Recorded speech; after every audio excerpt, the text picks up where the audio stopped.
चारों कुमार बिठा लिए गए रानी के द्वारा।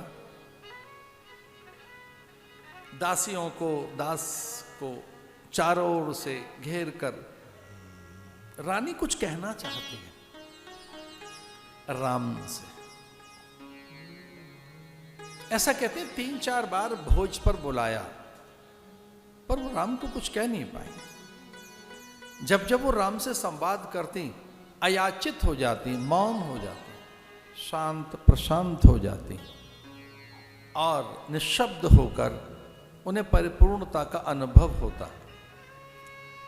वो ये कहना चाहती थी लोकाचार में कि मेरी सीता कभी दुखी नहीं रहेगी, कभी नहीं। मेरी सीता मौन में रहेगी, वो कभी बोलेगी नहीं। पर हां, इतने बड़े घर में मेरी पुत्री जा रही है, तो मेरी पुत्री वहां वो कुछ निश्चिंत रहे, निरापद रहे, कुछ ऐसा कह नहीं पाई। वाल्मीकि रामायण में आता है कि मां के मन में जब भी कभी कोई कामना आती, राम को देखकर निशब्द हो जाती। अयोध्या में बारात लौट रही है।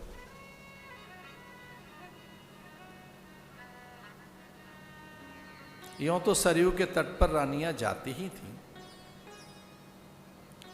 लेकिन उन्हें लगा कि सरयू के तट पर ही सरयू का पूजन करके ही राम का, सीता, उर्मिला, मांडवी आदि का अभिनंदन करेंगे। कौशल्या, सुमित्रा, कैकेयी ने सरयू के तट पर उनका अत्यंत आदर किया। कनक भवन की ओर, राजमहल की ओर बारात बढ़ने लगी। पालकी से जानकी जी को उतारा।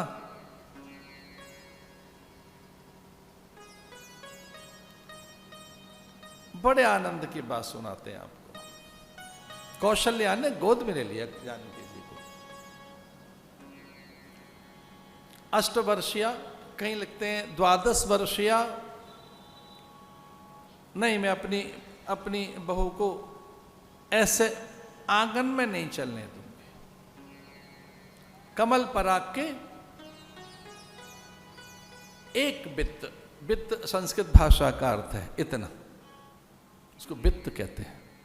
कनिष्ठिका को धरती पे रखिए, अंगुष्ठ जितना ऊंचा हो सके कनिष्ठिका धरती पे रखो, और अंगुष्ठ जितना ऊंचा हो सकता हो इतना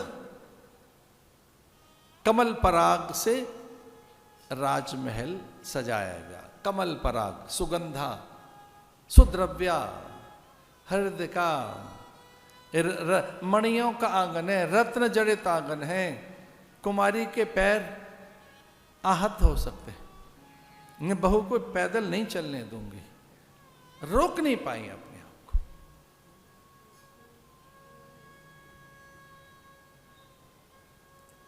उपहार क्रम, उपहाराचार, उपहार क्रम। घर में जैसे ही वधू आए, शास्त्र कहता है जैसे ही घर में लक्ष्मी आ रही हैं, उनके सम्मान में अर्पण करें, कुछ एक वचन दें, प्रतिज्ञा करें।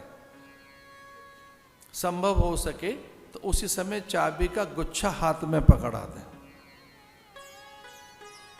उसी समय वचन दें। किसका वचन दें?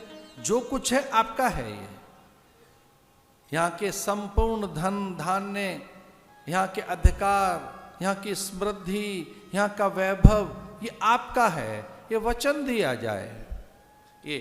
ये वैदिक विवाह का क्रम है। घर में अभी बहू आए और द्वार पर ही खड़ी रहे, वो अंदर न आने दें, उसे वचन दें, कोई उपहार दें।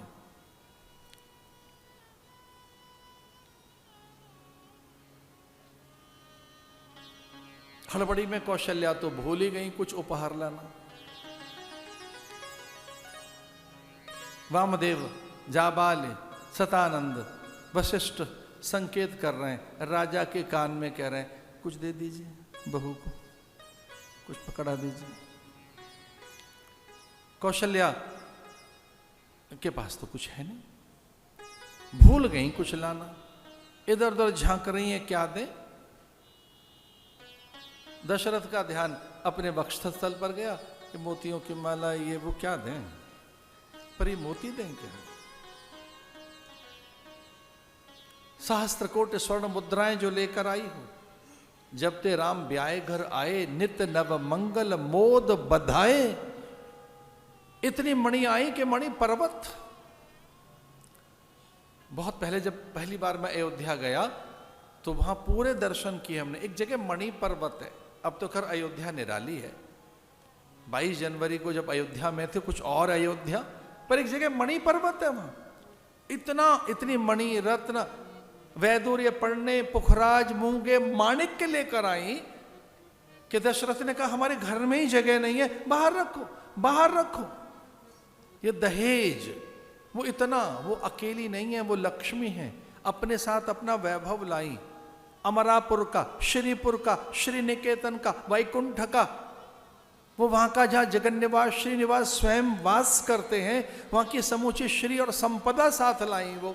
तो जो मणि उनका पर्वत बन गया है, अपनी बहू को क्या कौन सी मणि दें, ये क्या दें? कौशल्या ने भी कहा क्या कर रहे हो, क्या देंगे इनको? कुछ पल भर विचार करते रहे पति पत्नी, दें क्या? तो ध्यान आ गया। कौशल्या ने आंखों ही आंखों में अपने पति को आश्वस्त कर दिया, अरे हम दे देंगे, अब निश्चिंत रहिए। उन्होंने गुरुदेव के कान में कह दिया कि ये दे रही हैं। भाई बहू तो अंदर तब जाए ना, लक्ष्मी पहले कुछ दो तो सही, उपहार तो दो।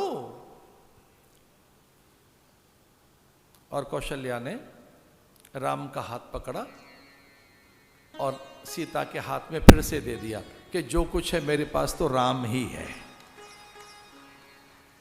जो कुछ है मेरे पास वो राम ही है। तो आज से सारे अधिकार मैं लेती हूं, अब मैं कोई अधिकार नहीं रखूंगी, मैं कोई अब आदेश नहीं दूंगी। मेरा पुत्र तो है, पर वो संपूर्ण अधिकार मैंने तुझे ही दे दिया। उपहार में इससे कीमती चीज मेरे पास नहीं है बेटे।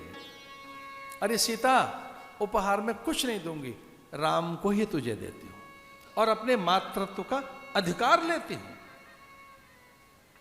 अब मेरी नहीं चलेगी, अब तेरी चलेगी।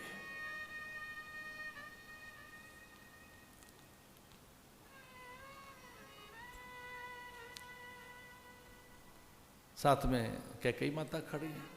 दशरथ ने कहा ऐसे हाथ से निकालो, क्या देना? वे कौशल्या ने तो राम को दे दिया, आप क्या देंगे?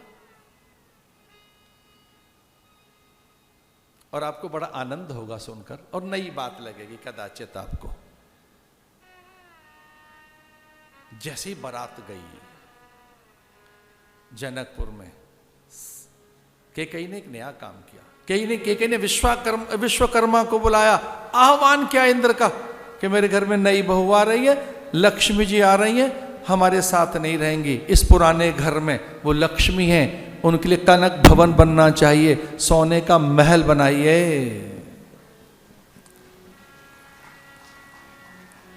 और एक नई बात लगेगी, जिस घर में दशरथ रहे, जिस महल में, उसमें सीता जी एक रात भी नहीं रही, एक रात भी।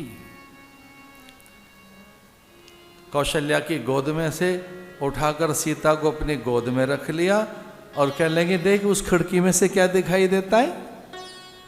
सीता सकुचा गई, वो कनक भवन मैंने सोने का महल तेरे लिए बनाया है, तो हमारे संग रहेंगे, तू स्वयं जगदम्बा है, पराम्बा है। सीता तू लक्ष्मी है और ये परमात्मा है, मेरा पुत्र राम ब्रह्म है, अब वहां रहेंगे।